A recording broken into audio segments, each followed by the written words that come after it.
welcome all of you to the evening's forum organized by Our Revolution Helena. The forum is called The Funding Crisis in Montana for Essential Health and Human Services. This is a topic that some of us in Our Revolution Helena became very concerned about when we attended an August 6th hearing of the Interim Child and Family Services Committee, which was dedicated to discussion and testimony about the cuts to health and social services that had occurred as a result of the last legislature and other actions that were taken by legislators in Montana. And we were so moved by the suffering and the deep cuts and the deep effect it had on some of our most vulnerable citizens, and we decided that we needed to bring together a panel of really knowledgeable folks who have studied this issue deeply, who care about it deeply, and who can address a series of questions. Our Revolution Helena is a nonpartisan, independent group. We are a local chapter of the national group called Our Revolution, which was spun off by Senator Bernie Sanders of Vermont after his campaign in 2016. We take our marching orders from the spirit of Bernie Sanders and have had meetings every 2 weeks for the last 3 years to work on various issues, especially health care, income inequality, tax cuts that have been promoted by the Bush and Trump administration. It shows you what I'm thinking about.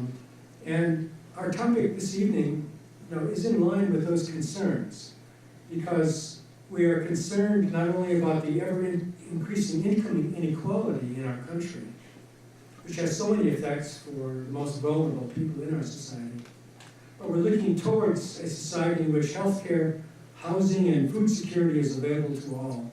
Now that seems to be a distant dream, but that's what we're working for, because it's necessary and just.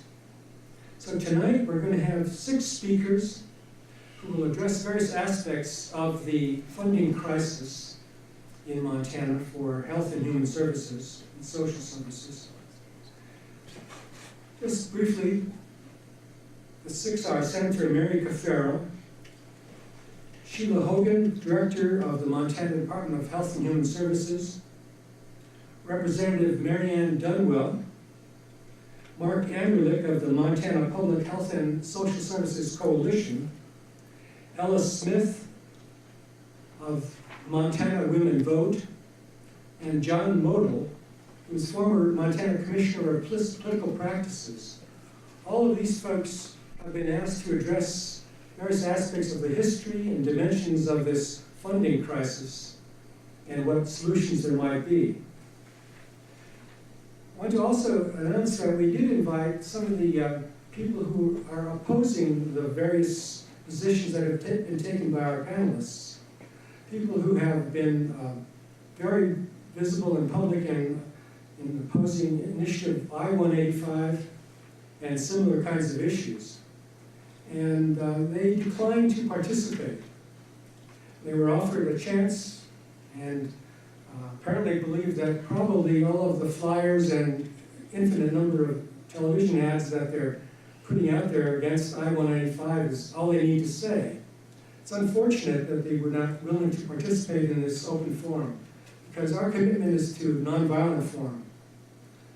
We believe in the philosophy, as you would find if we came to our Revolution Helena meetings, of openness and friendliness to persons of all persuasions, of kindness and generosity.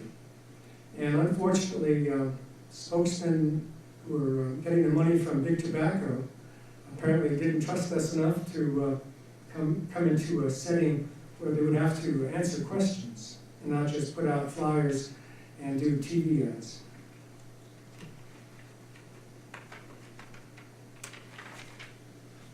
So we want to look at the funding crisis in Montana Human Services and Health Services.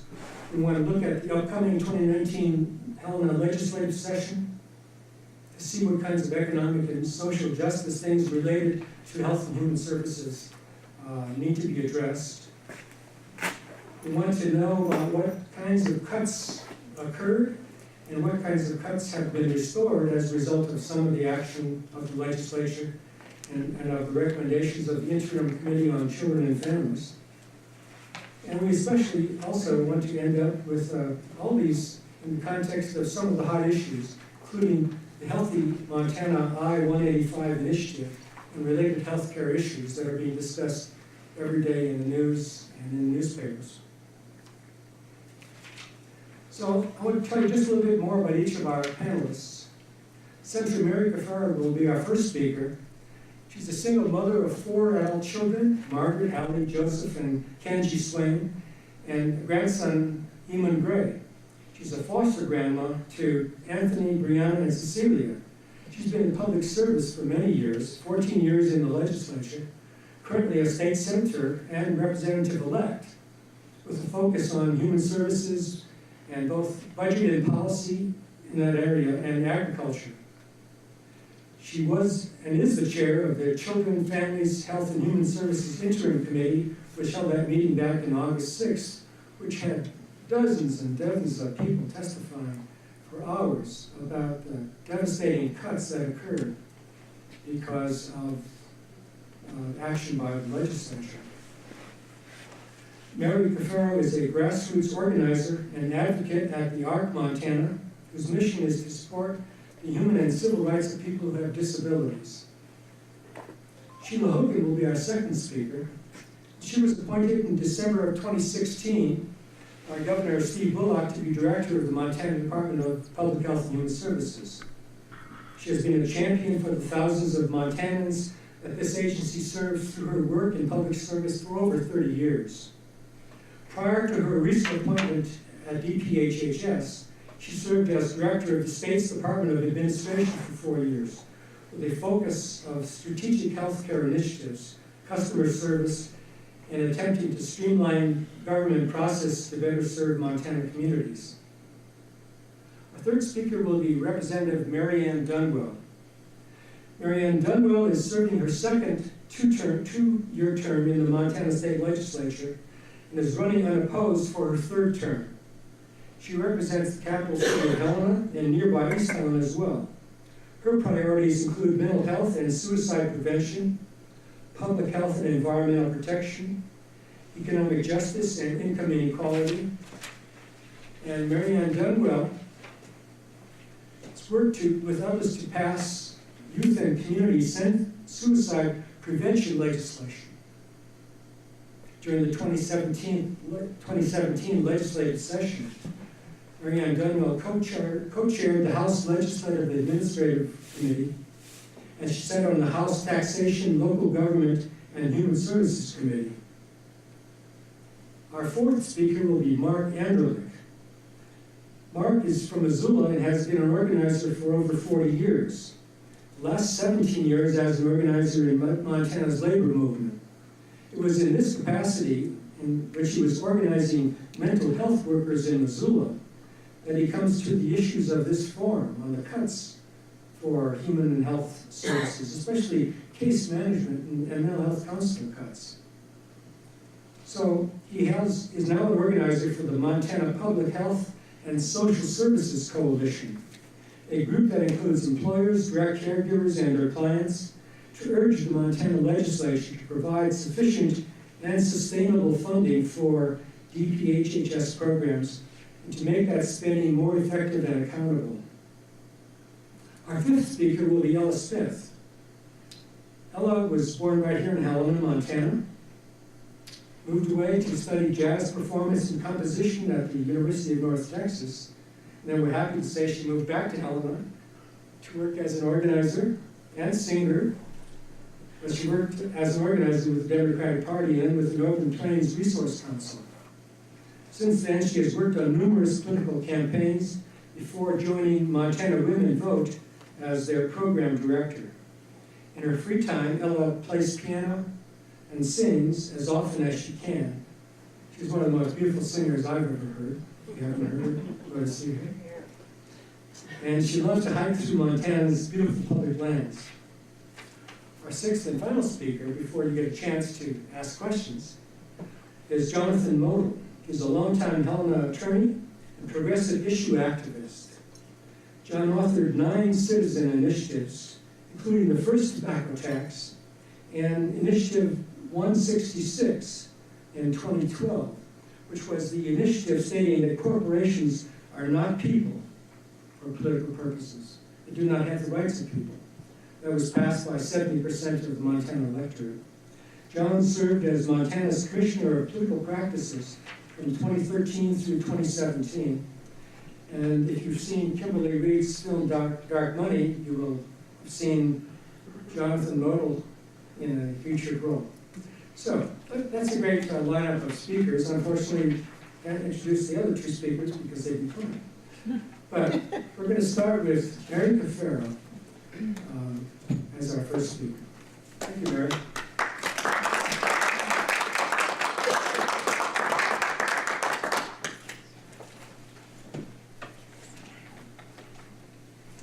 Thank you for inviting me to be here today, Frank, and thank you to our Revolution Helena for your awesome work and your commitment to the goals that I share with you.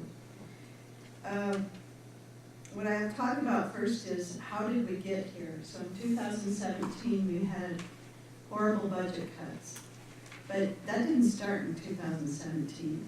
So I want to just step back a little bit, and I hope you know that this is a little bit of useful information for you.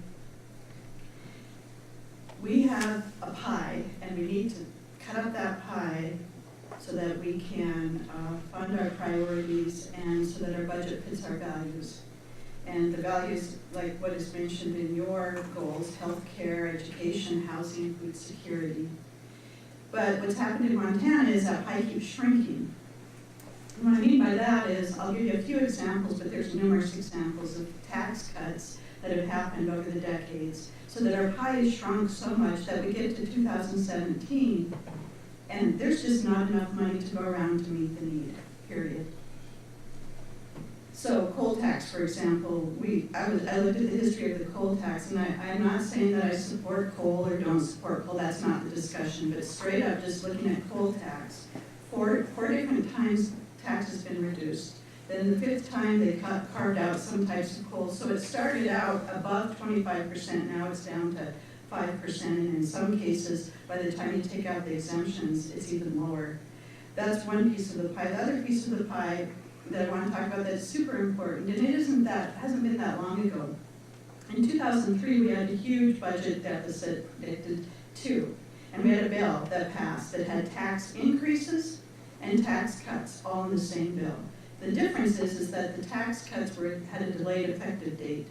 So, and this has been a loss of revenue to the state in this one instance of approximately $1 billion.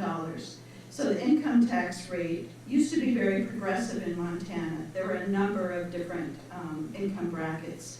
And in 2003, in Senate Bill 407, they passed a bill that said, basically, if you earn $17,100 a year, that's where our top income tax bracket begins. So if you work, almost a minimum wage job full time, you pay the same rate as somebody who is a millionaire, 6.9%. And like I said, that's been a loss of $1 billion to our state. This tax cut went to, the majority of it went to the 0.4% top taxpayers in the state, and they received $30,500, while 82% of the taxpayers received $23. So that's been bad for the things that I care about because we have less revenue, number one. Number two, it benefited a very small, in a large way, a very small group of people, and most of us, nothing. The other piece of Senate Bill 423, and again, this was when there was, this is what's interesting, is this was when there was a budget crisis. That these two provisions of the bill had delayed effective dates. The other thing about Senate Bill 423 is it changed capital gains, gave people that earn their income from capital gains a tax break. So Montana is one of 9 states that do this, so it's not common. And what this meant is basically a worker who earns their money pays more than a worker who earns it off of investment.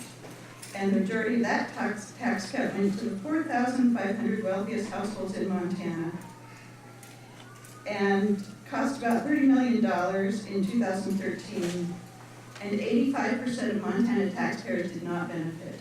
So I give you those three examples of tax policies that have happened, one of them very recently, and so we don't even have to talk about raising taxes. The message is restore taxes.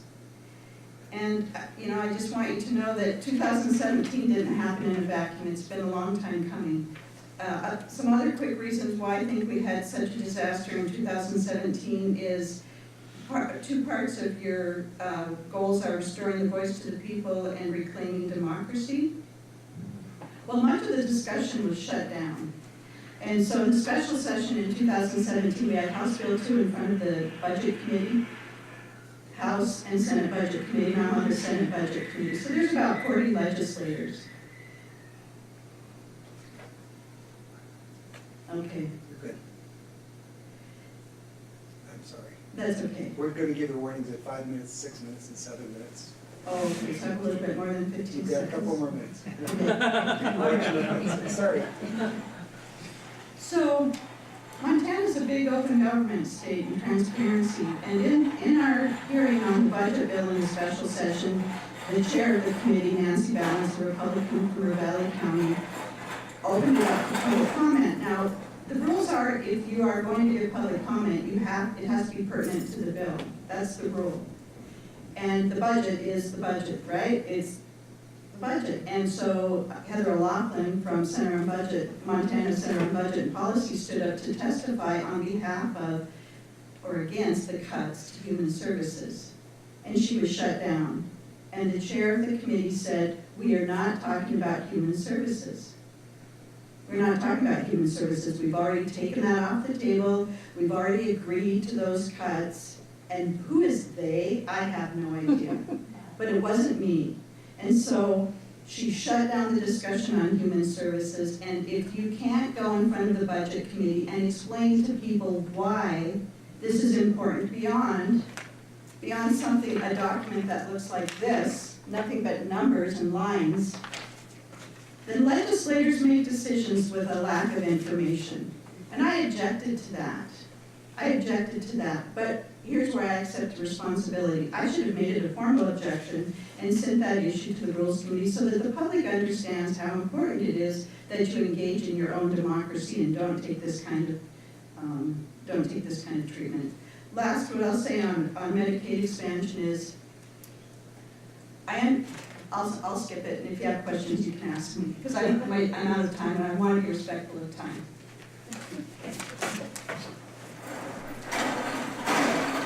Thank you, Mary. And our next speaker is Sheila Hogan, Director of the Montana Department of Public Health and Human Services.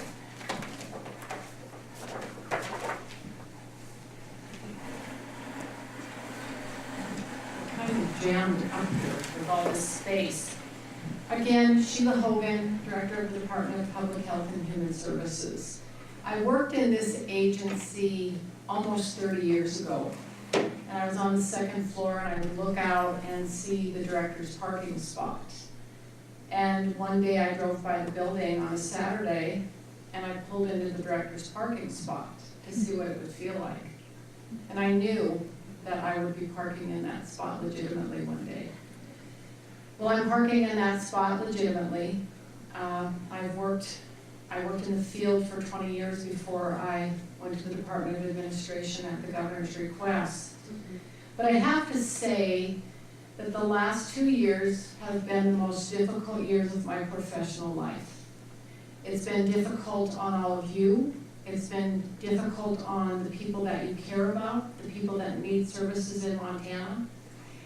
It's been difficult on department employees. They're here for a reason.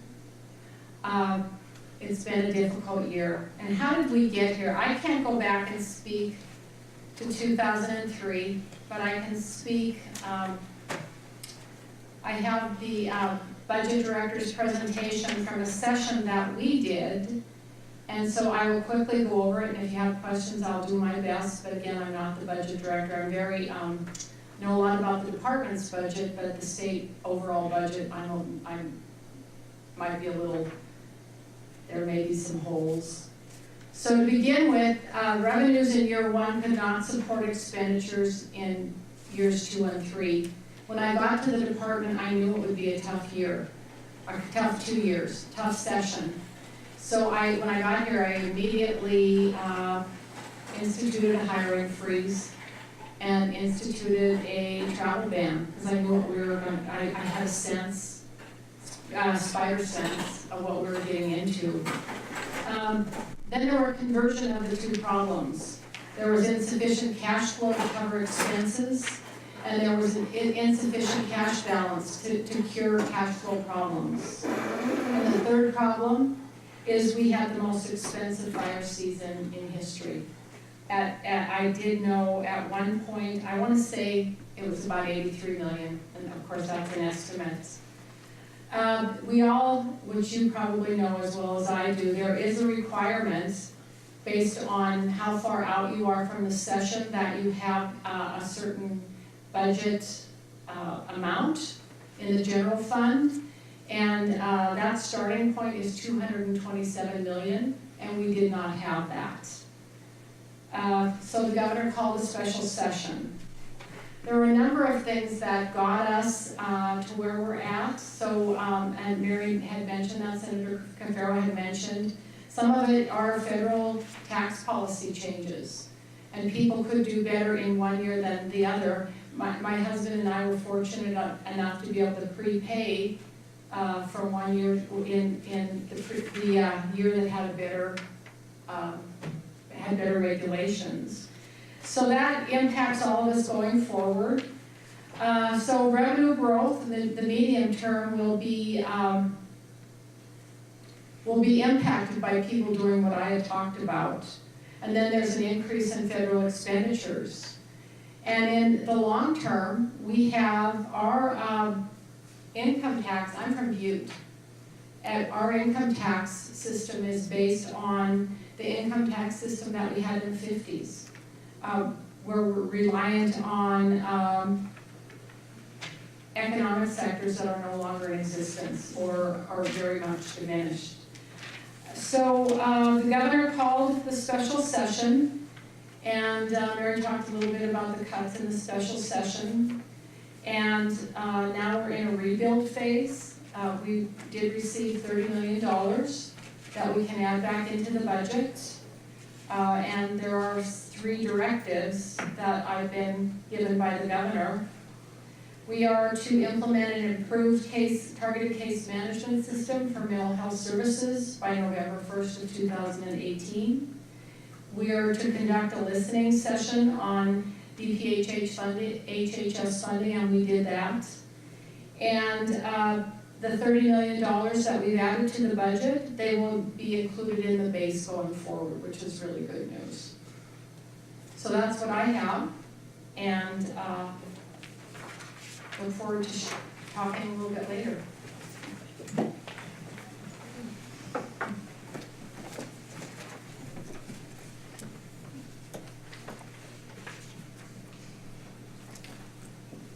We're playing musical chairs here. Maybe Ella can sing for us. First of all, hi everyone. Good evening. Thank you for being here.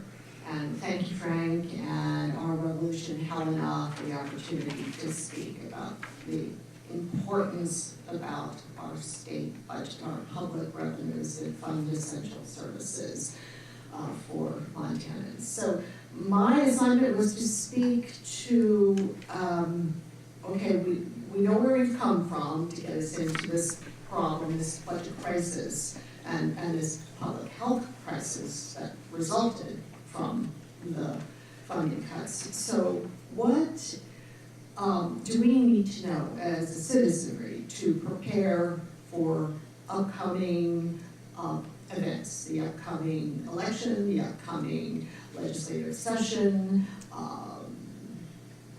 this interim that still exists? The revenue estimate is coming out in November. the first phase of it anyway. And then beyond this session, to sustain our engagement in our democracy. So pretty much 3 things. Vote, show up, like you all did tonight, and speak up, and bring your friends and family and neighbors along. I want to start with this election season. This is make or break time. With 3 weeks to go, it will decide the direction of our country and of our state. So please vote and tell your friends and neighbors to vote. Vote for legislators, both on the congressional level and state level, who understand it is our responsibility to restore, build, and sustain public revenues so our government can do its job of serving its people. Don't think your vote doesn't count. Believe me, my first election, I won by 23 votes. My second, 127 votes. Your vote counts. Now more than ever, it's so important. So, you can even go cast your vote right now. Go down to the city county building, the board of elections, and cast your vote and get it done. Or if you have an absentee ballot, please send it in, fill it out and send it in. If you like to go to the polls, that's great. I don't know, given Montana's weather and our propensity for, the flu outbreaks, I wouldn't advise waiting till election day. It's too important, but, and volunteer. Well, I see some of you who are really hard-working volunteers for some very good candidates that we need to get in there. So volunteer, because candidates and issue initiatives can't do it alone. It takes so many people working together on the same page of music. There's another Ella analogy.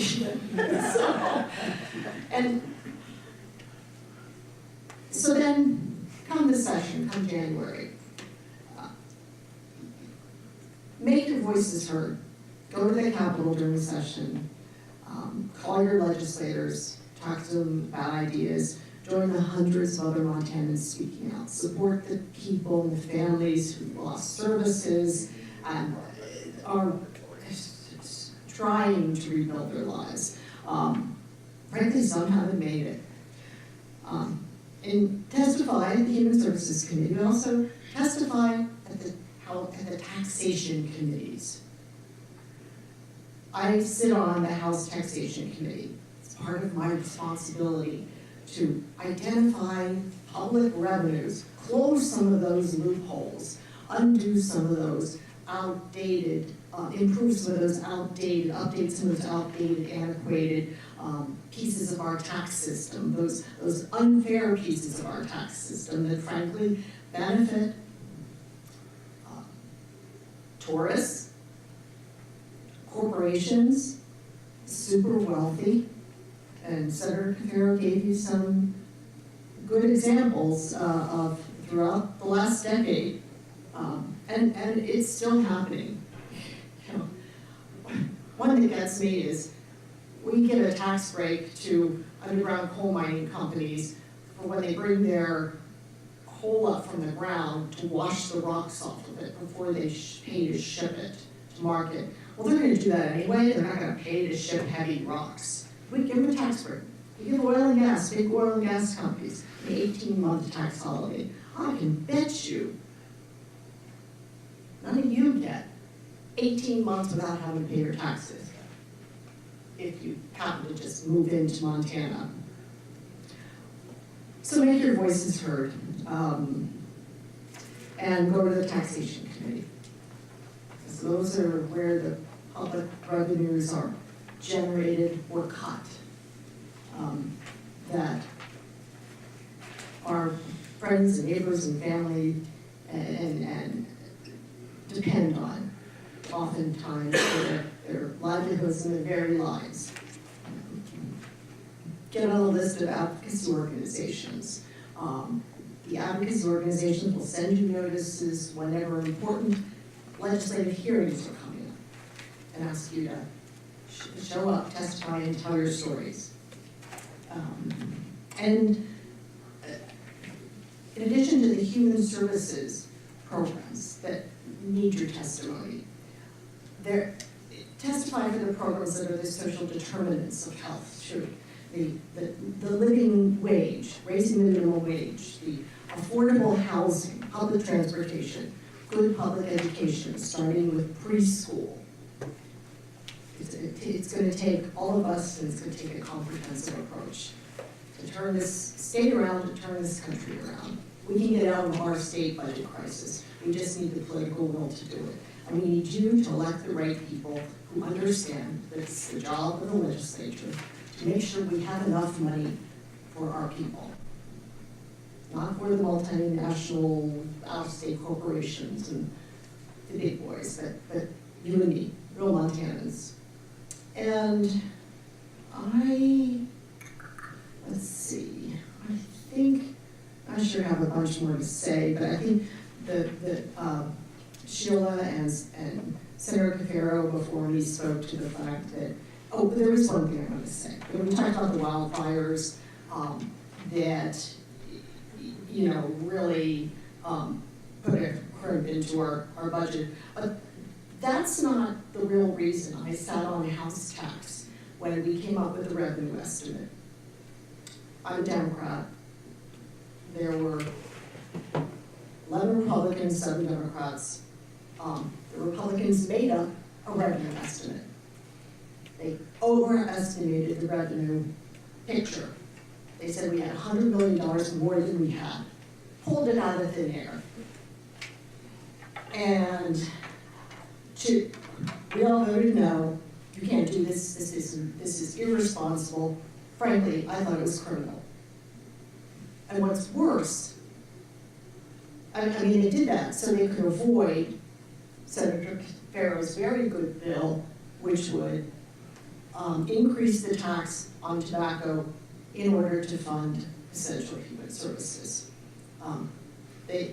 So in a sense, the majority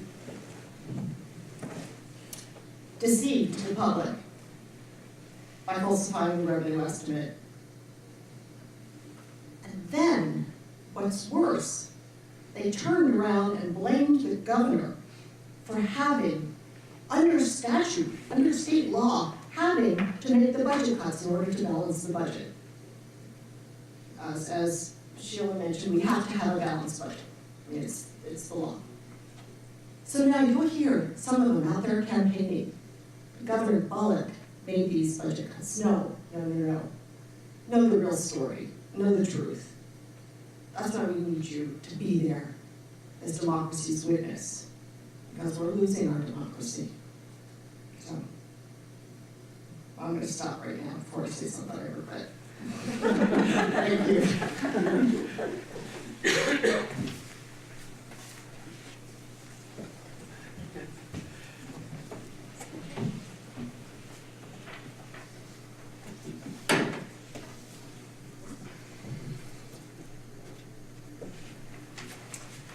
Good evening. Thank you, Frank and our Revolution, for inviting. This is a very important topic, of course. I want to start off with a real quick story about how I came to this. I was approached a little over a year ago by mental health workers, case managers more specifically, but other staff people in a mental health service facility in Missoula, and they could see the cuts coming. They heard the rumors. They heard that there was actual cuts to case management. They also had very legitimate complaints against their employer, who was blaming the state for their difficulties, and they were creating some of their own. Long story short, what I saw was people who many of them had master's degrees in social work, and they were making $12, $13 an hour with not very good benefits. And they, after most of them were laid off on January 1st, very painful time, they continued to work for months after that, not on the payroll, but taking care of their clients. And all I can say is that, and I know this happened all across the state, and these folks are dedicated. I'm kind of speechless at the kind of dedication that is shown kind of throughout the whole system, really. So I just want to say that, and as a part of the background of what I'm going to say. And that sort of, people approached me and said, well, you've been around a long time, you're an organizer, what do you think? How can we do this differently? What could be made different? And I thought about it, and I really hadn't been working on this issue very much, and I thought, well, a couple of things. One is that got to go big or go home, kind of like Marianne was saying, that we've got to step up our game, and also too, not that this has been too much of a problem, but apparently it has been in the past, where one group, say like the folks who need mental health services, have been sort of played off from the people who need drug and alcohol services, okay, in the budgetary process. And that's kind of cynical, disgusting game is overcome when everyone is in it together. And so, along with some mental health folks in Missoula and from around the state, also we've gotten National Association of Social Workers, Montana chapter, which is a huge organization, and lots of providers, direct caregiver organizations, and consumer groups like NAMI Missoula, National Association for the Mentally Ill. We're trying to build this coalition, the Montana Public Health and Social Services Coalition, to build our power, okay? Because this is how we turn things around, right? Is we build power. We go into the legislature, we have citizen lobbyists, we'll provide training, that sort of thing, to advocate for outcomes. I worked quite a bit in the Missoula area now it's been a while, 10, 15 years ago, on healthcare reform, and that wasn't the first time I worked on that. I worked on it when, if you remember, when Bill Clinton was elected. He was elected primarily because we needed health insurance reform. And he came up with this big fancy plan which immediately got shot down. And I'd have to say it was very politically unastute of him. We learned from that, and in 10, 15 years ago, I learned in spades about let's deal with the outcome, okay, and maybe have some suggestions along the way, but it's a very complicated thing putting together a budget, as a couple of these folks know. It's very complicated. There are all sorts of things that can come into play, but the outcome is what is part of what our mission is, and that is one to have sustainable and adequate funding, including paying people a living wage, to do this work, do this important work. I remember at the hearing, here in Helena, that the department put on, there was all kinds of providers coming in. I've had private conversations with providers too who are like desperate. They are really afraid that if they can't pay their people more so that they're not eligible for food stamps and Medicaid themselves, that they're not going to keep the really good the workers, direct care workers, to provide these services. So in some way, we got to figure out how to bake in, higher wages into the reimbursement rates somehow.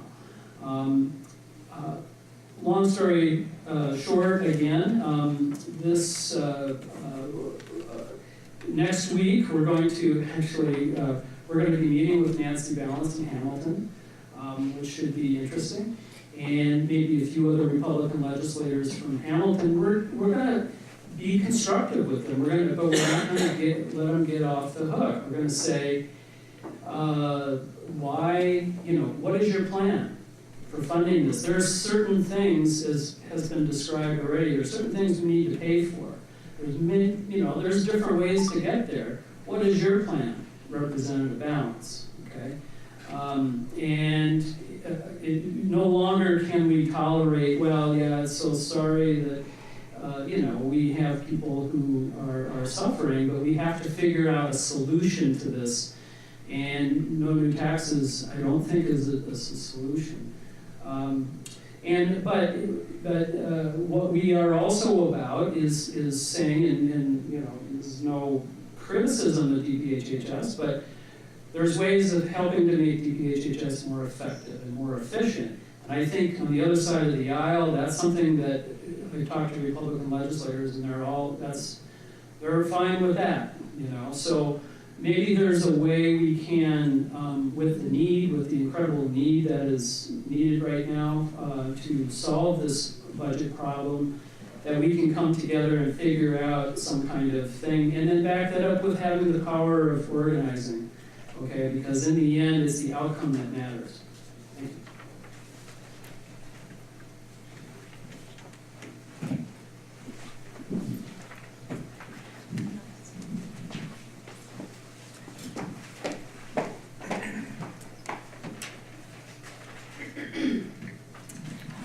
Hello, my name is Ella. I'm a highly mediocre musician, despite all the hype. And I currently am the program director for Montana Women Vote. We work across the state to advocate and increase the participation of low-income women and families across the state of Montana. And I'm here today to talk to you about Initiative 185. So what exactly does 185 do? I'm sure that all of you have heard a lot of different things, many of them which probably seem quite conflicting.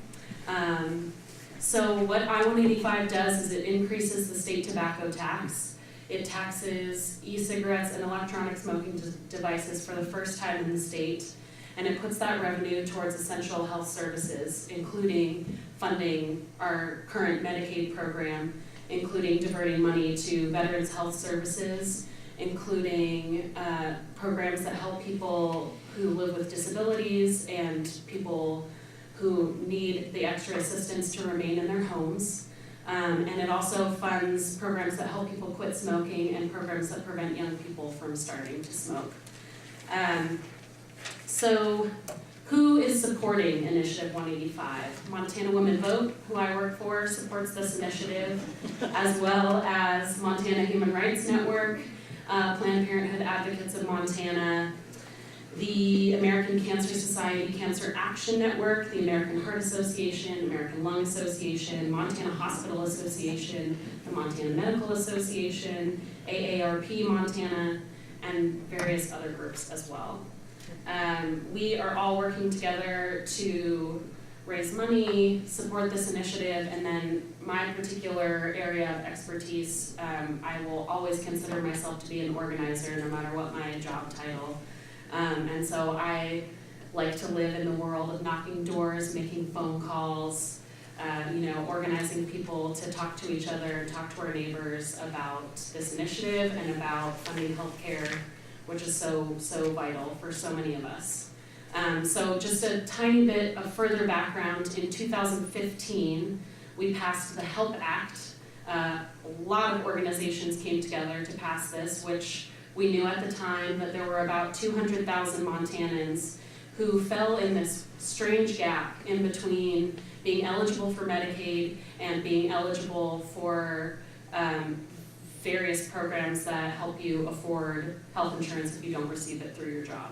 200,000 Montanans.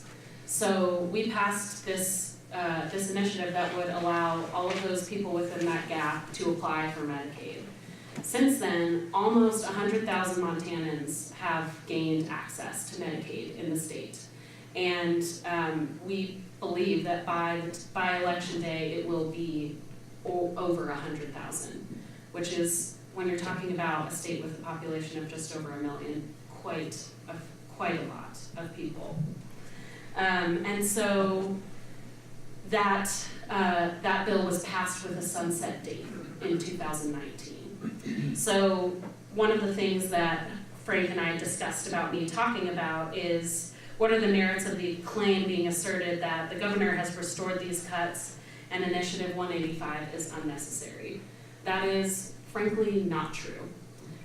This bill was passed with a sunset. If Initiative 185 provides this funding source and lifts the sunset. So if we don't pass this initiative, those 100,000 people will lose their coverage unless the legislature decides to pass another bill. And that's another thing that I want to talk about today is, none of us know what the turnout of the election is going to be in November, and we don't know what the policy priorities of the people who are elected will be in terms of healthcare. There's a real possibility that they won't refinance these people's healthcare at all. There's also a possibility that they may pass something that includes a lot of really, really scary policies, such as work requirements. When we're talking about people who are living with disabilities and you are not eligible for Medicaid if you don't work 30 hours a week or more, it's just not possible for some people to work that much when you have physical, you have different physical limitations than some of us. So who opposes Initiative 185? There are those individual people who have come out against the initiative, but in terms of organized opposition and funding, it is all big tobacco.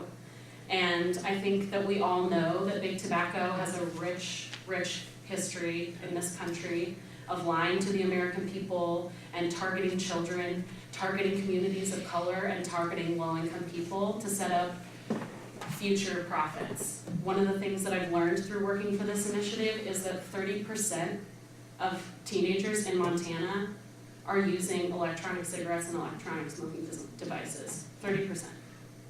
And these are people who are not using this as a way to quit smoking. These are people who have never been smoking before. These are kids. These are kids who could graduate to smoking real cigarettes.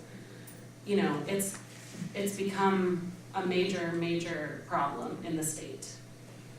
So I wanted to talk to you a little bit about who's supporting it, about what the initiative does, about who's opposing it, and about why it is still so important to be working to pass this initiative. The last thing that I will say is that if you are a person who is inclined to support it more than with your vote, I would love to talk with you after about knocking some doors, making some calls. We're doing a little canvassing this Saturday if you're free.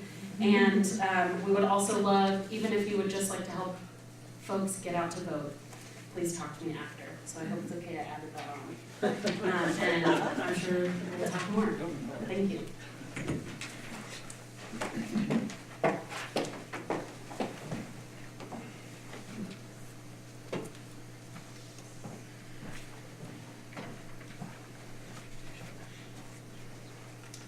Well, hello, I'm your last panelist. I'm John Mullen. And so what I will address, I guess, is just the way initiatives are written. I originally, when this initiative started, it started just with the health groups, American Cancer, American Lung, ARP, and I was the attorney that those groups hired to draft what became Initiative 185. When the Hospital Association and the other groups came involved, they were more comfortable with their long-time attorneys, so I left from that position and then another firm stepped in.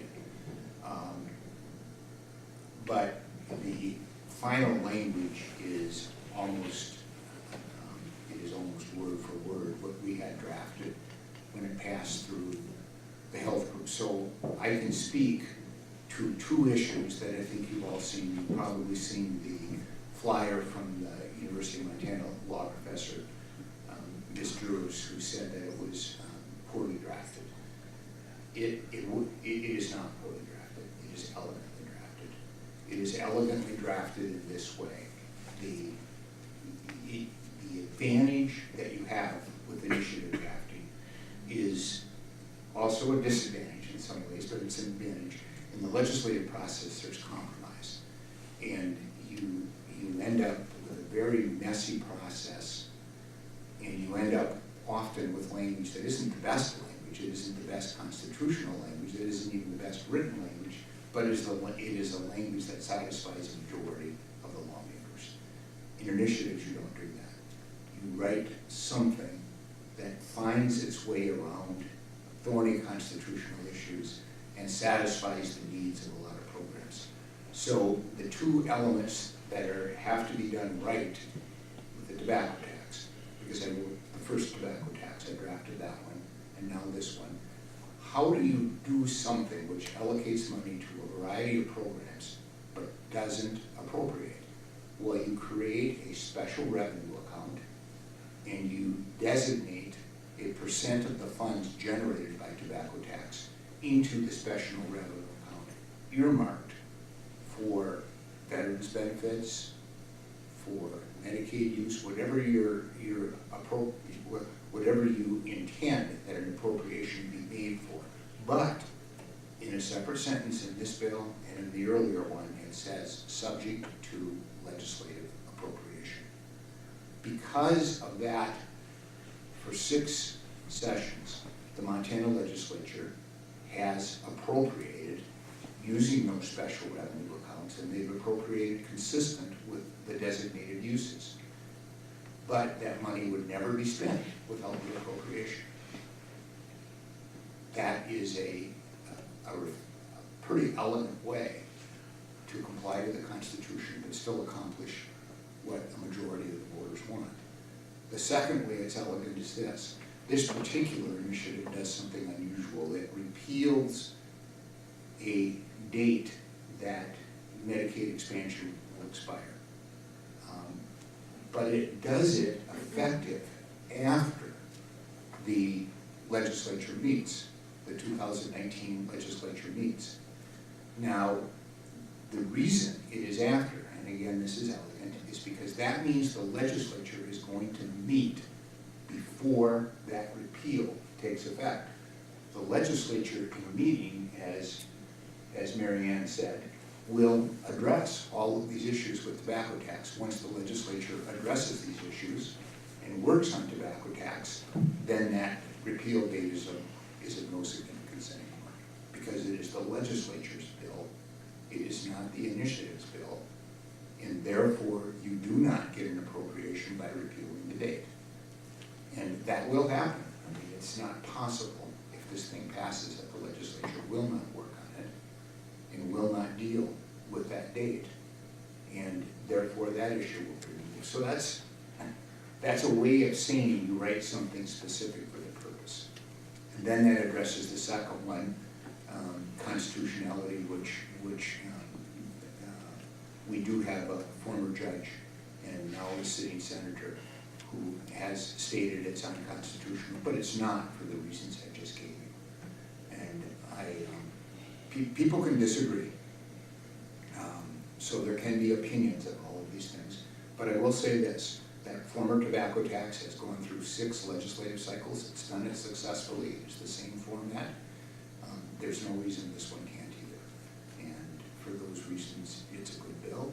It's well written, and it will work if it's passed, if it survives this blizzard of spending against it. Don't forget, the first tobacco tax in 1888, Dr. Robert Shepard offered that. There was more money spent against it in 1988 by 6 tobacco companies than all other candidates and political committees combined in that election cycle. And that one went down. The next one passed, and now we have this one, 12 million and growing. Hopefully voters will see through it and pass this one as well. Thank you.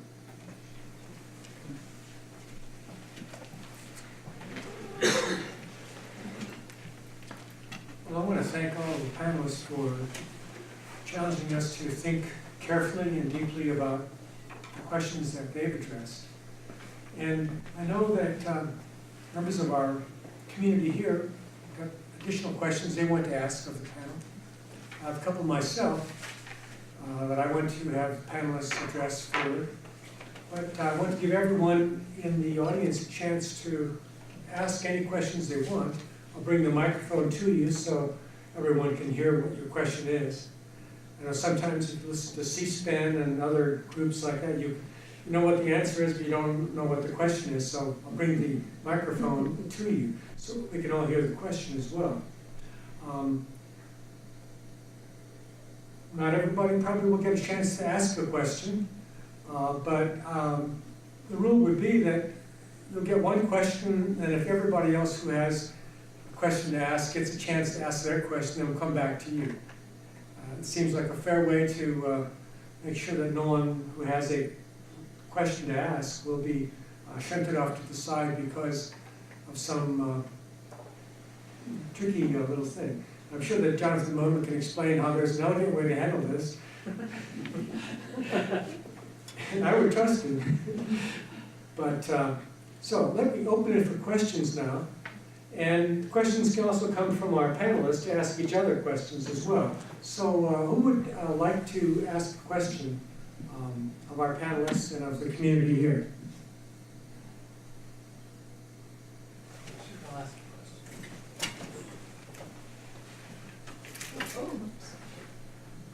One aspect of 185 that I've been hearing about is that it makes good public health policy, but bad tax policy that we're taxing.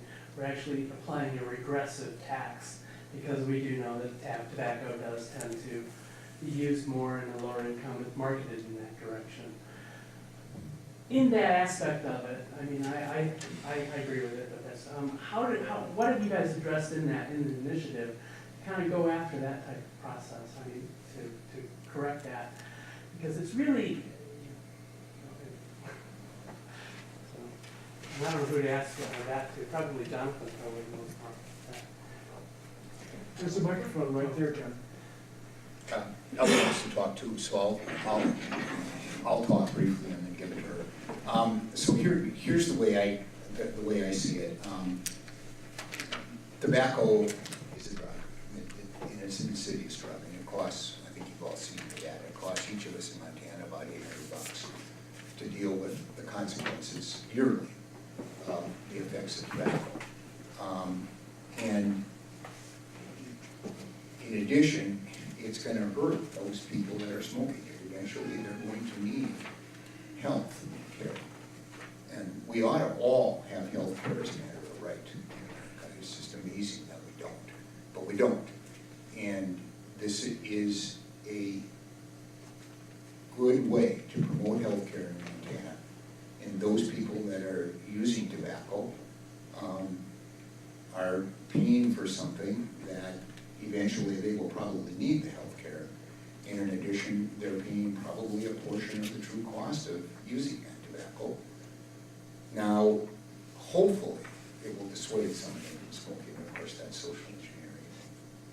A lot of us don't like to hear that, but particularly we want to dissuade our young people, because if we can get them to quit smoking now, then they're not going to be smoking over. But that would be good. I also know that Mary Cafaro is very good at talking about this topic, but I just wanted to share a brief story about one of our canvassers who works, knocks doors probably 5 days a week minimum for the campaign. Her name is Tylene. She is a working mom. She has 5 kids. She's low income and she's a smoker. And she knocks doors for the campaign more than anyone else. And she cares deeply about retaining access to the HELP Act so that she can not only take care of her family, but afford health care for herself. And so I think that people can decide for themselves how they want to approach whether or not they're smokers. I think that it is, it's not a right to be able to have access to smoking. We have lots of supporters who are smokers. We have lots of smokers and low-income folks who have not decided how they feel about the initiative yet. But at the end of the day, I think that we all deserve access to healthcare, especially 10% of our state population who could stand to lose this immediately. And many of those would fall under the category of low-income people who are also smokers who probably really need to retain access to that healthcare. So sometimes, it is a regressive tax, and that's true. It is progressive healthcare policy, and I guess at the end of the day, as voters, we have to decide if we want to let the perfect be the enemy of the good, and that is not always easy, and that's true. And we are not here to lie about this initiative. We believe that it is the only way to retain healthcare for these people who really need it without adding burdensome requirements for them to be able to have access, which is very likely to happen if we leave it completely up to the legislature without a recommendation by the voters.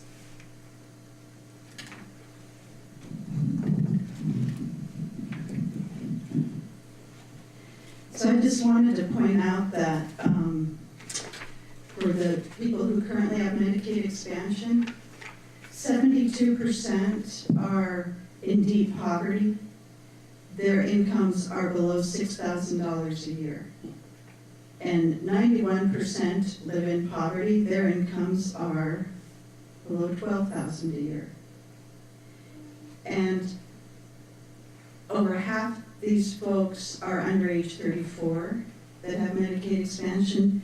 And if I-185 fails, they're not going to have insurance anymore. And if anybody thinks that the legislature is going to fix this, you're not thinking straight. Because it was really hard to get this through the legislature in the first place, and some of the key players are gone. And some of the other key players may be gone.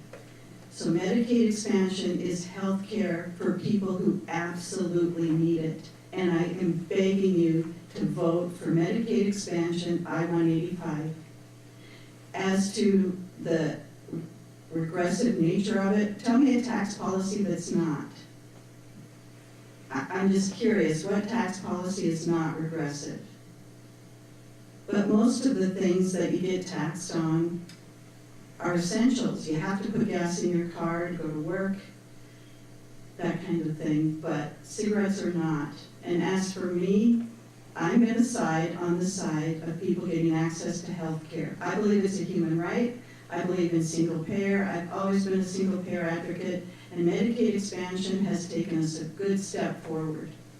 And so I hope people can think of it from the lens of healthcare as a human right and realize that people have a choice, and poor people aren't stupid. They're not stupid. They're going to make a choice to feed their kids before they're going to make a choice to smoke cigarettes, and the evidence is there, because what the evidence shows is that when the price of cigarettes, of tobacco products is raised, the highest group to quit are people who are low income and children. Those are the two highest, most price-sensitive groups, and they're smart enough to know to quit.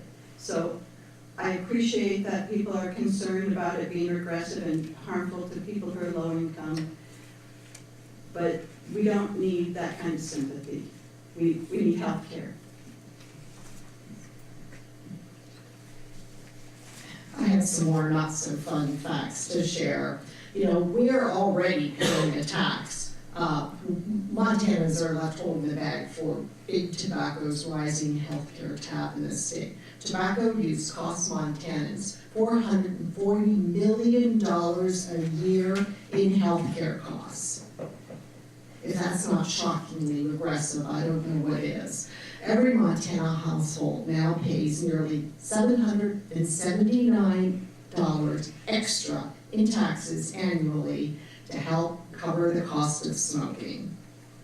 And in addition, businesses suffer lost productivity. $368.9 million annually in lost productivity. That's Montana business alone because of tobacco. So, you can pick apart the regressiveness of a use tax.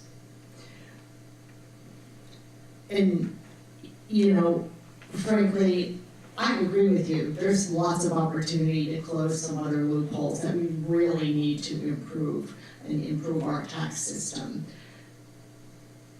For now, this is the mechanism to get us to reduce some of these costs that I've mentioned. In addition, the costs in human tragedy, deaths. 19,000 kids alive now will die from tobacco-related illness in their lives. So, again, like Ellis said, don't let the perfect be the enemy of the good. Thank you. And I'm so sorry, Frank, I would just only briefly add that if 100,000 Montanans lose health care, we're gonna see even more of the cost sharing from all of us, including those low-income folks who we're talking about, because the amount of cost to taxpayers when people are visiting the emergency room who do not have health care, and then those people are not able to pay those bills afterwards, we all see that. And so the amount that we're all paying now to fund the costs of tobacco will only go up if we don't pass this initiative, because we're gonna have more people who are going to have to visit the emergency rooms without healthcare coverage. I have the opportunity to visit reservations in the fall and spring of each year. And I started that, I call it the tribal tour, and it really is, I thoroughly enjoy it. And we were able to give Medicaid reports to tribal leadership and to IHS and Indian Health. There are 15,432 Indians on the HELP Act, 16%. There are about 6 to 7% of Native Americans, Indians in our population. You all hear about the IHS block grant. You've heard that over the years. IHS gets a block grant in each of the states, and they have service units on each of the reservations. And they have healthcare priorities, priority 1, 2, 3, and 4. Priority 1 is life and limb. Prior to Medicaid expansion, they could only provide life and limb care. So I need a new hip, but that wouldn't be life and limb because I'm not going to die. So I would just be put on the list and I would wait. Now, in the reservations, all service units across Montana are able to provide life and limb, so 1, 2, 3, and 4. They're able to send people out for oncology. They're able to really address the needs of their people. So we talk about regressive.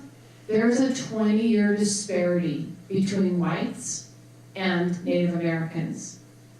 So it is heartbreaking to go to reservations and the Department of Public Health talk to tribal leadership about closing the disparity. Medicaid expansion will help close that disparity. To talk to an Indian woman who will die 20 years earlier than I will, that is regressive.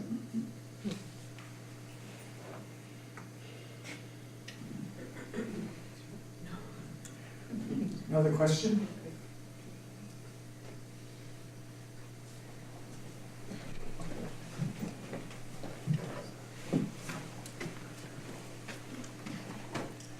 It's not such a question, it's just an observation that I wasn't aware, just reading the paper occasionally, that the bill does have programs for smoking cessation. And I think that's a huge piece that should be advertised more than I've seen anyway. Maybe I'm just but it would be nice to emphasize that piece. I've had this argument with my friend. And she's upset. She worked on the Indian reservation, and she said she knows that those people are not going to stop smoking, and that it will affect their families. But the research, as you're saying, doesn't reflect that it does help. And I was saying the very same thing. These people are not stupid just because they're poor. And so they are gonna stop if it means not being able to feed their kids, most of them, except the ones that have alcohol.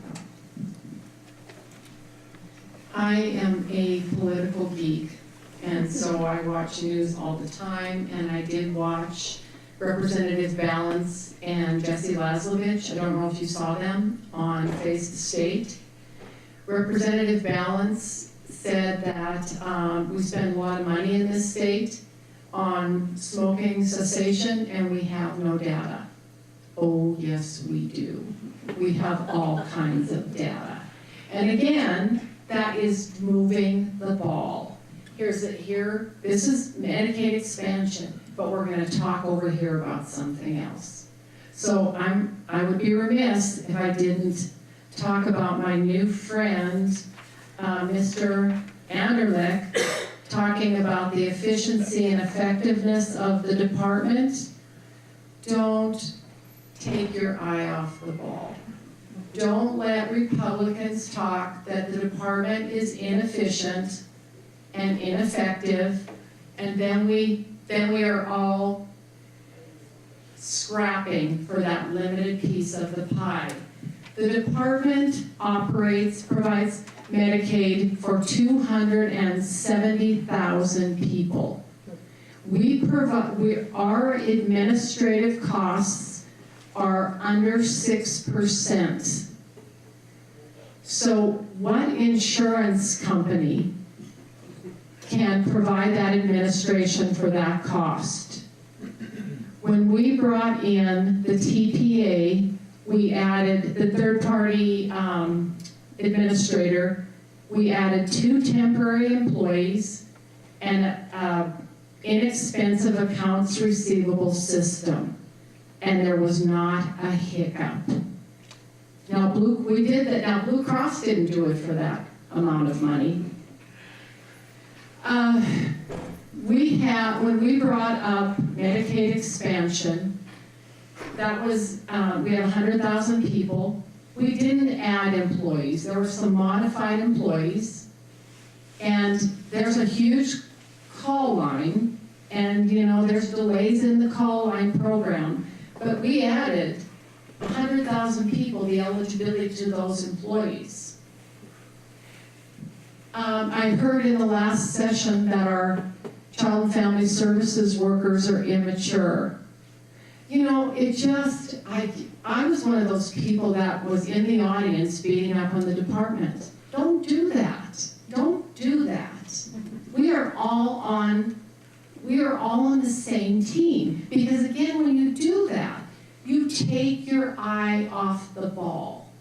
So we're all gonna get together with the Republicans and beat up on the department. We're gonna split the department up, and that's where I spend my next 2.5 years spinning, addressing that. Let's deal with the problems at hand. Let's deal with what we have to deal with and not spend the legislature in January beating up on the department. Again, Medicaid for under 6%, bringing on 100,000 people with no new employees, child and family services workers taking kids out of homes because of child safety, 4,000 kids in care, with an antiquated data system. Let's focus on the good work. If we talk about infrastructure in the department, our employees are the boots on the ground. We have very limited infrastructure. I had more infrastructure in my office at the Department of Administration. I have one PIO, he's sitting back there. The cuts that we made when we looked at employees, we cut management. That was my decision, to cut management and leave the boots on the ground. Let's not beat up on the department. We can do better. We can all do better. But let's not take our eye off the ball. Thank you.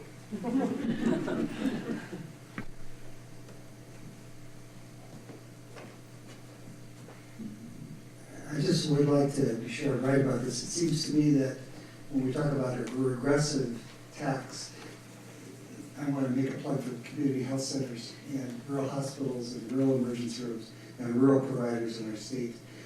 It seems to me that failure of 185 and Medicaid expansion will adversely affect all the poor people served, the 100,000 people in community health centers across our state. There's statistics on the front desk if you'd like to see that.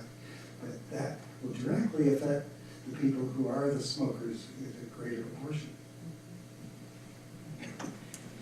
Yes, that's absolutely true, and while, you know, if this measure does not pass, it would very adversely affect Indigenous folks and their access to healthcare. We're also talking about any rural Montanans who rely on rural health centers, rural hospitals. In Mineral County, the health center there is worried that if this doesn't pass, they will have to shut their doors, and they're not the only example there. Medicaid expansion took people from being right on the line of being in the red or being in the black to actually being more comfortable with some more longevity and being able to keep their doors open. So, as you know, access in a rural state to healthcare can be so important. And, you know, I myself, after graduating from college, was in a car accident in rural Arkansas and was helicoptered to a local health center. And because of the fact that I am lucky and I have a certain amount of privilege, and I knew a lawyer who could call this private helicopter company and my insurance company and make it work so that my insurance paid for this coverage. Otherwise, the amount of cost that can be incurred to a single individual person for, you know, I was knocked out. I didn't know that a private helicopter company was being called. I didn't know that I could be tens of thousands of dollars in debt as a person who just graduated from college because of the fact that I was in a car accident that I was not at fault for, and the person who hit me drove away, and I didn't get their insurance information. You know, I could have been paying off that debt for my entire life. And so these rural hospitals allow people to be near enough to be able to access the care that they need in emergencies and provide more options for people who encounter really dangerous and scary situations where you don't necessarily have the option to say, no, I don't want to be helicoptered to Helena because you may not be conscious at the moment. So it's a very good point, and our rural hospitals in Montana are not just hospitals, but health centers, and yes, I totally just want to emphasize what you just said. The data is really clear. States similar to Montana, when critical access, when those states that have not passed Medicaid expansion, those critical access hospitals are closing. Thank you to the panel, and as the data clearly shows as well, the states that are trying to implement work requirements are not succeeding. They're just knocking people off the rolls. And you're right, that's exactly where it would go if this went to the legislature. Just an interesting observation that we all know that the cost of making cigarettes, even advertising them, there's a huge profit margin for tobacco companies. They could end this argument right now and say, you know what, we're just going to reduce our prices that 5%, that whatever percent, it'll be no big deal. But of course, that's never the solution. Montana's been captive to out-of-state industries for too long. Take the profits and leave the mess. You know, I see a certain synchrony with I-186 and I-185. That, you know, the mining companies, when they come into a town to buy the loyalty of the population, they have plenty of money to donate to local causes. They have lots of extra profits. And then all of a sudden, though, they can't make the money doing the mining if there's an environmental regulation. So again, it's a little bit of a perspective here to keep in mind for people. The other thing, though, is a plea for sustainable taxation. Because again, the extractive industries were taxed not enough, but the revenues are dropping. I mean, nobody really mentioned that. I thought part of the budget shortfall was oil and gas revenue, and that crashed. The state did not get what they thought they would get. So again, hopefully we have a tobacco crash. That is actually the goal, to crash the use of tobacco. So, someday that revenue source may dry up. So let's just think about how to plan for the future, because you can't keep telling people that you actually want to not make so much revenue. Thank you.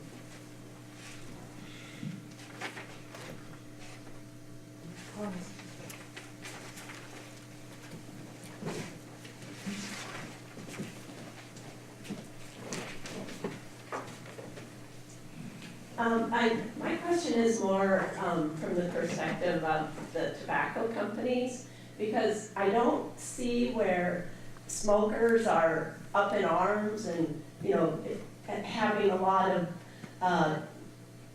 negative, ads about, I don't want to pay extra for a cigarette pack, knowing that they probably would like to quit smoking. But the tobacco companies seem to have a perspective of fighting it so hard, with their $12 million campaign.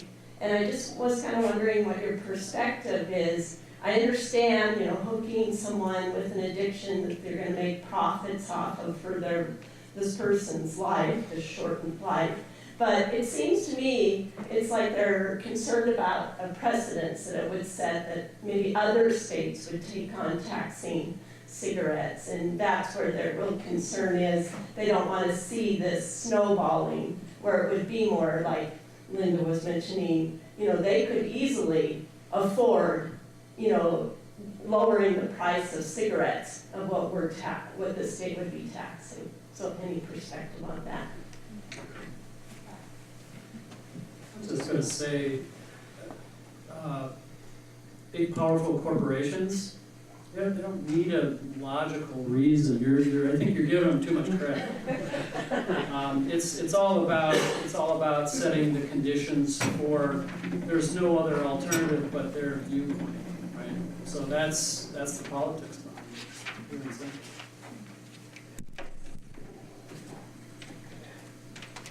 it. So after the original tobacco tax, where the corporations spent so much, we drafted Initiative 125, which prohibited corporations from spending corporate money out of the corporate checkbook in any initiative or any election. They already couldn't spend it in candidate elections, but we added initiatives. And it was in effect one election cycle, and that was the year that we passed cyanide heat bleach ban. Then it went to Judge Lovell. He struck it down. It went to the Ninth Circuit. But they sustained it too, and that's the only initiative I've ever worked on that was struck down as unconstitutional. And that's why I think things like Initiative 166 and the movement to declare that you can't buy elections like you can a commodity, a board, a piece of metal. It just is crazy that you can use corporate money in elections like we can now in America. I think that's something we all have to keep in mind, that our founding fathers would just be rolling over in their graves if they knew that we had digressed to the point where people were surrendering that much control to artificial entities. And I just wanted to add one more thing that I think sort of addresses a bit of both of the last two comments and questions. The folks who worked on the initial drafting and worked in the drafting process of this initiative knew that based on some information about what happened the last time we increased the state tobacco tax in Montana, which was in 2005, and based on what has happened in other states, anything above $1.50 does affect behavior, which is why there was a brief flash of maybe there were some moderate Republicans who wanted to call a special session to pass a smaller tobacco tax, and one of the proponents behind that effort was Big Tobacco, hoping to replace this tax increase with a smaller tax increase, because they know that if it's under $1.50, they'll be able to protect their profits despite as well as raising revenue for the state, but not enough to fund this program. Whereas the model that was conducted by the state budget office, which includes provisions for people going out of state to buy cigarettes across state lines, includes provisions for people smoking. They modeled out how many people they believe will smoke based on who has quit in other states when tax increases were passed. Lots of smarter people than myself who were not music degrees worked really hard to take into account all of that. And so Big Tobacco knows that people will quit if this initiative passes. But we do also know that for the foreseeable future, I believe up until what is predicted to be 2023, this will fully fund our Medicaid expansion program. So I just wanted to add that little, because I think both of those were linked in a certain way.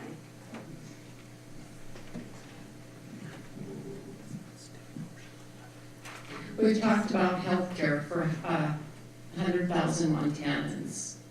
It's important to point out that Medicaid expansion has infused $500 million into the Montana economy. And it reduces state spending by more than $40 million to date, and I can tell you how if you're interested.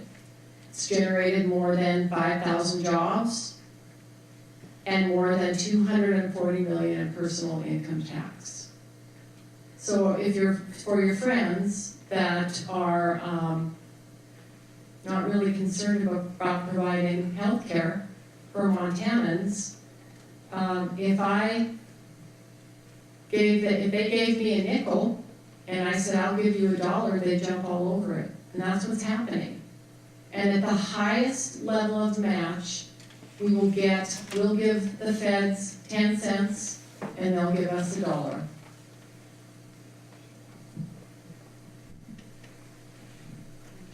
And I just want to jump in here and just say, and in all of this, I think we know and we agree that healthcare is a human right. Not everyone feels that way, but it's a human right, it's a human necessity for wellness, for enjoying Montana's quality of life, and it's the right thing to do for one another. About a week and a half ago, I attended American Cancer Society Action Network conference, and to speak to a couple of the comments, Rebecca Johnson and Linda Beischel, they told us at the conference about some of the tactics that Big Tobacco uses to draw in kids, keep kids, and keep customers for life. So the public health aspect of this, the more difficult you make a substance for someone to get, the more likely they will be to quit. I think we've heard that here. And the experts at the conference says that most people who smoke, who are addicted to nicotine, want to quit. So this is an opportunity because yes, the money does go to cessation programs in addition to many other very, very worthwhile programs. Big Tobacco, even if they lose this, they're going to try to outwit us. One of the tactics was, well, if we increase the tax, what Big Tobacco does is issues all these kinds of coupons. So easily obtainable coupons to try to reduce the costs and try to ensnare youth and keep the customers that it has. So even when we win this, the battle's not going to be over. But we do know 100,000 Montanans will keep their health care. Thanks.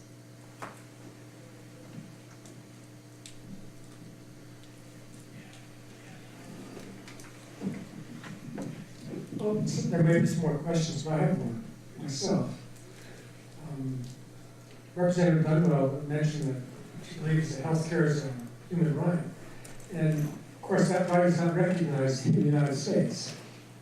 And nor in Montana, any specific legislation or constitutional guarantee. And I was just flashing back to all the struggles over the last 20, 30 years that I can remember. One of which was that over the Constitution, the Montana Constitution, and Jonathan Morgan may remember the specifics of this, but in the original Constitution, there was an article, I believe Article 9, Section 3, which read something like this: the state shall, when citizens are, because of adversity, in need of the assistance of the state, shall provide such needed assistance. That was taken out of the Constitution by a constitutional referendum, which changed one word in the Montana Constitution. Said not the state shall provide assistance, but may provide assistance. The rationale given at that time was to give the legislature a little more leeway in determining welfare benefits. Judge Gordon Bennett, an old friend of mine, passed away just last year, was asked to throw that off of the ballot because the language said that it was just a way of giving the legislature a little more leeway in determining benefits. But in fact, it changed from a shall to a may, which is there is a right to assistance that you need. The government may provide some assistance that you need. And so the long-term struggle for not just healthcare rights, but for housing rights and for rights to a living wage seemed to me like a distant dream in terms of being successful in that. And so I would hope that I-185 passes, so that gives us a little bit of a leverage to say we've won victory over some of these forces. But there are a lot of forces that led to the overturning of that one particular part of the Constitution, like in probably 93 or 94, maybe earlier. I'm not sure about that. But my question is, given the fact that there are so many forces that seem to be at work which would say, there is no right to health care. I remember a woman in a wheelchair told me, she was a Tea Party person years back, said that there's no right to health care, there's nothing like that in the Constitution. Well, she's right. There's nothing like that in the Constitution.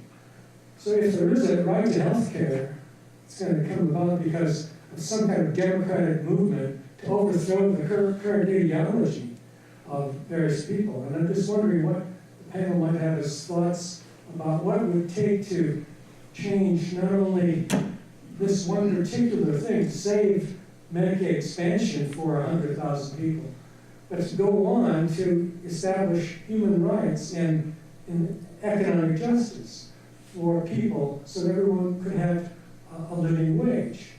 And everybody have health care, not just the 100,000 that this will save, but everyone. And that children will have a decent education in every school, wherever they live in Montana. And those kinds of things. What would it take? And is that something that is doable, given the fact that so many people in our country seem to not believe that that's either possible, so they've given up, or that they think that there are no such rights. It's just a UN plot under the UN Declaration of Human Rights, and we need to get out of the UN. There are lots of people like that around who don't buy the idea that healthcare is a human right, for example. So what are your thoughts about what do we need to do to bring about the revolution in values that would actually make that real? Can we clone you? More of you, Frank. And you, and you, and you, and you. More people to stand up and speak out. And in fact, I'm putting a plug for the Democratic Party. I'm not proud.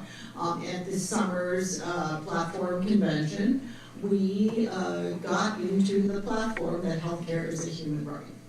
That's a starting point.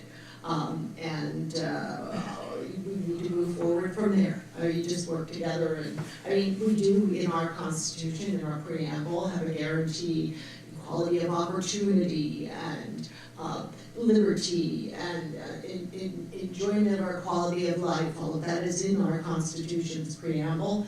And frankly, one of the ways to get there is through access to affordable, quality, outcome-based healthcare.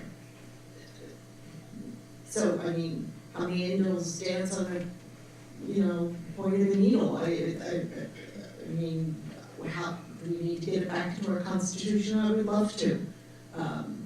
Do you have a bill draft request?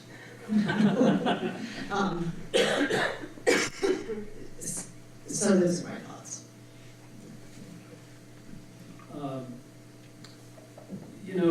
The question, that's a great question, Frank, and I think, of course, things can change. In fact, I believe that the idea for, on the federal level, Medicare for all is a majority opinion, okay? So we have, and there you can look at a lot of other issues where the idea that, I mean, I think the coalition, I think we've been struggling with this very concept. I mean, I think this is the idea of our coalition is that most people in this state want to live in a state where people are taken care of, right? I mean, it's even given lip service by those who are maybe hypocritical about it, right? But at least they feel like they have to give lip service to it. This is the disconnect, in my view anyway, is that even though it's a majority opinion, even though most people, not all, but most people believe that in general progressive values, I would say, is that we don't have the power, right? We're not organized, and it's a matter of, I mean, as our democracy has become eroded, has come to the point where it's practically bought and sold by corporations, by big money. I mean, 185 is just the latest case in point, and that could prevail. I think it will prevail, but it's a bigger issue, right? It's a bigger issue about what does it take, all right, to become organized as a movement, and this is kind of, I think maybe what you're really asking about, Frank, is, and there already is. I mean, there's Bernie Sanders' presidential campaign really opened up a lot of people's eyes in seeing that, there's a lot of us around. We're just not, we're not pulling together. We don't have a plan. I mean, I'm an organizer. I've been an organizer a long time, and it's something that's very definite, right? And it's about, it's about analysis. It's about coming up with a plan. It's about carrying out the plan. It's about building power. And that can be done in many different ways. Until we do that, then I think we're kind of spinning our wheels. And I think that, and like I said, I think that, the people I'm working with in the coalition, and to varying degrees, people feel the same way, and people feel kind of, inspired, but it's also about hard work. Organizing, as you know, is extremely hard work. It's slow work, it's interpersonal work, and, but that is the foundation that needs to happen. And, elections are part of that, but it's even more than that too. It's about, I just drove from Missoula, right? And there's some celebrity visiting there tonight, I guess. One of the things that a lot of people were talking about, well, how is it that we respond to this celebrity? And, and various people had different sort of opinions. as is the case in Missoula almost all the time. But what happened was that people started to get them, I've been seeing this getting a little bit better organized, getting people together, figuring out, well, what outcome do we want to have, and then making a plan, working backwards from that outcome, and saying, okay, what steps do we need to take? Now, you know, putting up a liar symbol I don't know if you saw that on Mount Jumbo on the Loyola High School L, it was spelled out in liar. I mean, that's not going to do it in and of itself. I mean, it's actually, you know, it feels good, but but that's not enough. That's not what I'm saying. What I'm saying is that the people who pulled that together actually, you know, thought about, made that plan together. They did it ad hoc. They did it like in a week, right? And a lot of these people didn't know each other. So what I'm saying is that it's this, we learn how to organize, we learn how to work with one another, we learn to work through our differences, which are plenty and profound sometimes, but it's about the outcome, right? Where do we want to go? And that's what we need to relearn. We have to in some ways we do have to relearn how to do this. And because now's the moment. And one last thing I want to say, sorry I'm going on, but the cuts that happened, that the really painful cuts that happened to case management, especially here in the state, is also an opportunity. And I couldn't tell you how many people I ran into who said, oh my God, have we really come to this? And then I would say, you know, yes, number one, but two, it doesn't have to be this way, and it certainly doesn't, and it certainly does not. And I think that I think this is, you know, that has sobered up a lot of people in Montana about where we are at right now. And, you know, are we going to give in to saying, well, it's inevitable, there's no new taxes, right? Or government is rotten, it can't do anything right, okay? This is the messaging that's going on subliminally, if not overtly, all the time. And make no mistake about it, that's a religious belief. That's not based in fact, it's based in belief. And you know, at some point we got to start peeling away the sort of semi-believers away from, you know, the hardcore believers, and reclaim the majority that we are. I just wanted to thank you for asking that question, and thank you, Mark. I completely agree with that sort of organizing side of things. I also just want to say that for the organizations that are working really hard to pass this initiative, who have been involved in not only healthcare funding, but working to increase state revenue for many, many sessions. And let me tell you that the tobacco tax is not the only thing that we have tried to do to increase state revenue. There have been multiple iterations, including the restoration of a top tax bracket for folks who make about $500,000 a year, which has failed. The work is not done. When and if we pass this initiative, the work is not going to be done. This is a country, as you mentioned, Mark, that necessarily change happens slowly.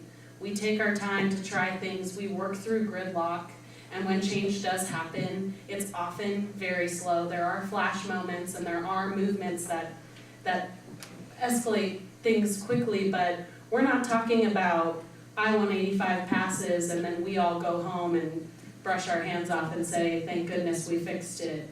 This is an opportunity to continue funding 100,000 people on Medicaid and to work not only in elections and not only when there are people running for office, but all the time to be talking with each other and engaging around these issues of healthcare. How do we continue to make sure that all of these folks, and probably more folks who continue to join the Medicaid program, how do we continue to fund this? How do we expand healthcare access? How do we work to a moment where we can potentially restore this to our state constitution.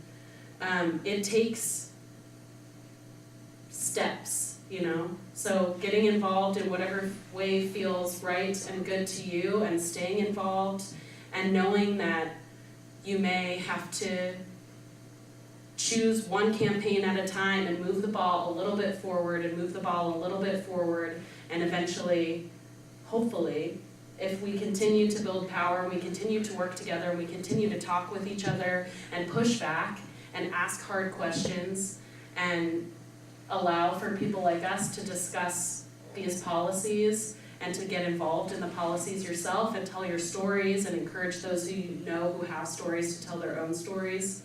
That is what's gonna get us there. And it's never gonna be a quick, short process where we show up at one legislative hearing and all of a sudden we've won everything, you know, it would be lovely. But this is a state that has a lot of people who disagree, and if we're gonna get there, we're gonna have to put the work in. And one last plug, if you wanna volunteer, see me out. You wanna say anything? Well, Mark kind of touched on it, and the only thing to me, you know, I started on this in 1976, working as an organizer for Ralph Nader. I think we're at more risk right now than I've ever seen in my lifetime for this reason. There is an organized group of people, and the best book I read on it was Democracy in Chains, that don't believe in majoritarian rule, that are devoting, that's the Koch brothers, that are devoting huge sums of money against majoritarian rule, and it's in Montana. The part that wasn't in dark money was Art Woodick standing on the House floor, arguing against something saying life, liberty, and you all know what comes next, right? Pursuit of happiness. But he didn't say that. Life, liberty, and protection of property. He substituted that in there, and we have an organized, cohesive, including Nancy Bellance, group of people in Montana who don't believe in majoritarian rule, and they don't have to. They're in heavily Republican districts. They were elected by minority Republicans in that district, and they're now there as Republican leaders. And that's a threat to democracy. Because community wants to act as community. But if you can create a power base which isn't community-based, which isn't majoritarian-based, it moves against community. And what does it do to enhance its position? It encourages people to disbelieve in governance. It encourages people to believe that government is bad. It encourages people to believe that Sheila and her group are ineffective because it serves two purposes.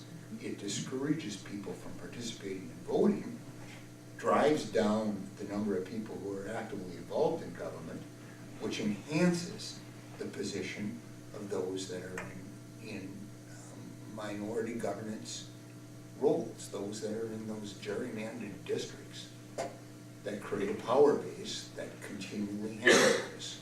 Do the math. 67% of the people that are eligible to vote register, right? 67% of those vote. 2/3 times 2/3 is 4/9. What do you run the country with then? You run the country with a Trumpian majority. 23% of the people that actually vote. And that, I think, is the great risk we have today. That's why I think if we can do this resurgence and come back, but man, we're in trouble. Because of the amount of money. I mean, people should think ahead for their children, for generations. We would all like to think that, right? But corporations don't do that. It's a yearly profit. And they think 1 year. So I think we all have to somehow get our enthusiasm back, plug back in, try to get people to vote, try to build the majority, and I think you hit it right on the head. We have to recreate these majorities, but we have to understand that we're doing it with the wind blowing against us now. This is not Olinsky organizing in Chicago, and from friction comes heat, from heat comes change. That isn't the way it works anymore. From friction comes heat, from heat comes change, but there's a wind blowing that's gonna take that heat away from you. It's gonna be a lot harder to accomplish and do things now than it was back in the day, because we've got this very successful, very creative and stealth thing that sprang on us when none of us saw it coming, that's there now, that we're gonna have to work against at the same time that we try to rebuild community and gain something for community again. So I'm sorry, I don't mean to be so sobering on this, but I do think we've got a tough fight. I wanted to speak to the constitutional issue too, because when that change happened, it was critical for people who are in a certain category, and that is people who don't have children. So before that change was made, there was general assistance in Montana. After that change was made, general assistance went away. General assistance targeted people who, like me, I'm an adult and I don't have any kids anymore. And general assistance provided some economic support for someone in my position if I was down and out. When that changed in the Constitution, then the state was not obligated to care about me anymore. And the reason I bring that up and why I think that's such an important piece is that Medicaid's expansion runs counter to that. And this is how, before Medicaid expansion, people don't understand this. People think if you're poor, you qualify for Medicaid. That was not the case. In Montana, if you were me and had no children in the home and I was living on $6,000 a year, I still did not qualify for Medicaid. Because Medicaid, you have to be low income and you have to qualify according to a category. So we had that with our Medicaid program. The Constitution allowed for it with this change that said maybe we will take care of you and maybe we won't. Instead of we shall take care of you. And so Medicaid expansion is important in a lot of ways, but one of the ways is just exactly that point. Now, our state puts forward this really strong value that if you are down and out in Montana, you qualify for Medicaid, even if you're just a single person with no kids in the home or no disability. And I really appreciate that you brought that up. That's always driven me crazy, and people don't realize that that is a subtext to a lot of the policy, especially in the 90s that went through welfare policy, food stamps, because some of the poorest people in the state are people that are just like 25% of people on Medicaid are middle-aged women. So that's my 2 cents worth, and I really appreciate what everybody said.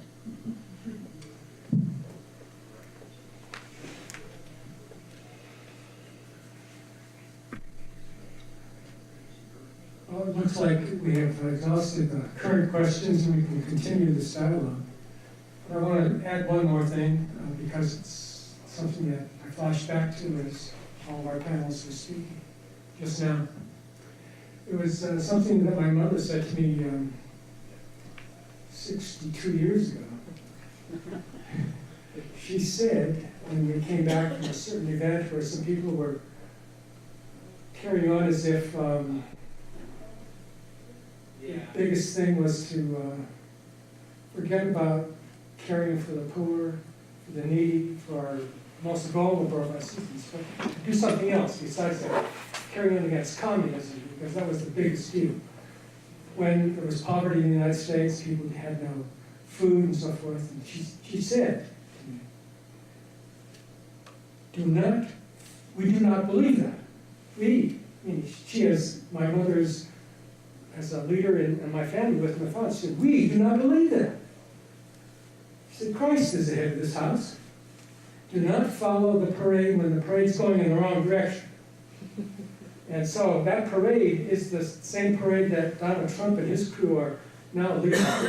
And it's hard to see how we're going to get around them. It's 62 years since my mom said that. And I'm not following Trump's parade, but I'm also remembering one other thing my mother said. It was just hour or two before she died, when she said the last thing she said to me. She said, you know, Franny, that's what she called me.